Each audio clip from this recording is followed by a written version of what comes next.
आज हम विश्वामित्र जो पहले एक महान और प्रतापी राजा थे, अपने कठिन तप और संकल्प के द्वारा ब्रह्मर्षि बनते हैं, उनकी कथा सुनेंगे।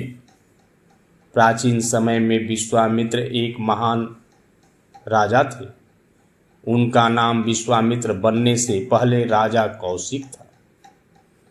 एक बार उन्होंने महर्षि वशिष्ठ के आश्रम में जाकर उनकी कामधेनु गाय देखी। उस दिव्य गाय की शक्ति से वशिष्ठ ऋषि अपने आश्रम में सभी को अन्न और रसद उपलब्ध कराते थे। राजा कौशिक ने वह गाय मांगनी चाहिए, लेकिन वशिष्ठ ने मना कर दिया।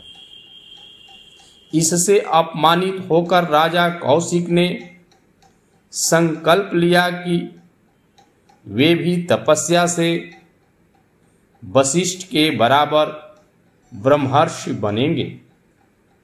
उन्होंने राजपाट छोड़ दिया और कठोर तप में लीन हो गए। जब विश्वामित्र की तपस्या बहुत प्रखर होने लगी, तब देवताओं के राजा इंद्र को चिंता हुई। उन्हें डर था कि यदि विश्वामित्र की तपस्या सफल हो गई तो उनका लोक डगमगा सकता है। इसलिए उन्होंने विश्वामित्र के तप को तोड़ने का उपाय खोजा। इंद्र ने अप्सरा मेनका को बुलाया।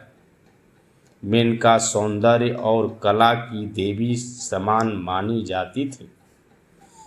इंद्र ने उनसे कहा, मेनका, तुम्हें विश्वामित्र की तपस्या भंग करनी होगी। यदि उनका तप सफल हो गया तो हम सबके लिए संकट उत्पन्न हो जाएगा। मेनका इंद्र का आदेश मानकर वन में पहुंची, जहां विश्वामित्र तपस्या कर रहे थे। मेनका ने अपने सौंदर्य, मधुर हंसी और नृत्य से वातावरण को ऐसा बना दिया कि कठोर तप में बैठे विश्वामित्र का मन विचलित हो गया। धीरे धीरे वे मेनका के मोह जाल में फंस गए। विश्वामित्र ने मेनका को अपनी पत्नी की तरह स्वीकार कर लिया।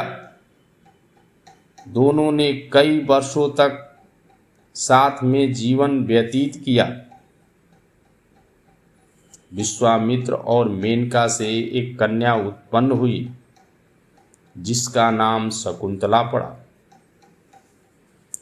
यही वह शकुंतला है जिनकी कथा आगे चलकर महर्षि कर्ण, राजा दुष्यंत और भरत, जिनके नाम पर इस देश का नाम भारत पड़ा, से जुड़ती है। लेकिन मेनका का आगमन केवल इंद्र के आदेश पर हुआ था। जब समय बीत गया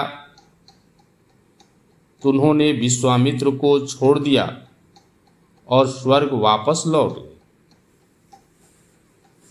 विश्वामित्र जब यह समझे कि यह सब उनकी तपस्या तोड़ने की योजना थी, उन्हें गहरा दुख हुआ। वे क्षण भर के लिए स्वयं को हार मान बैठे। परंतु यही दुख उनके लिए शक्ति बना। उन्होंने और अधिक कठोर तपस्या आरंभ की। वर्षों तक बिना आहार और जल के तप कर वे फिर से देवताओं को विचलित करने लगे। अंततः उनके संकल्प, धैर्य और तप की महानता से प्रभावित होकर ब्रह्मा जी ने उन्हें ब्रह्मर्षि की उपाधि प्रदान की। इस कथा से हमें यह सीख मिलती है कि तपस्या और संकल्प में मोह माया सबसे बड़ी परीक्षा है। सबसे महान ऋषि भी क्षण भर के लिए विचलित हो सकते हैं, परंतु असफलता अंत नहीं होती। सच्चे प्रयास और दृढ़ इच्छा शक्ति से हर लक्ष्य प्राप्त किया जा सकता है। कहानी अच्छी लगी हो प्लीज़ लाइक करें, कमेंट करें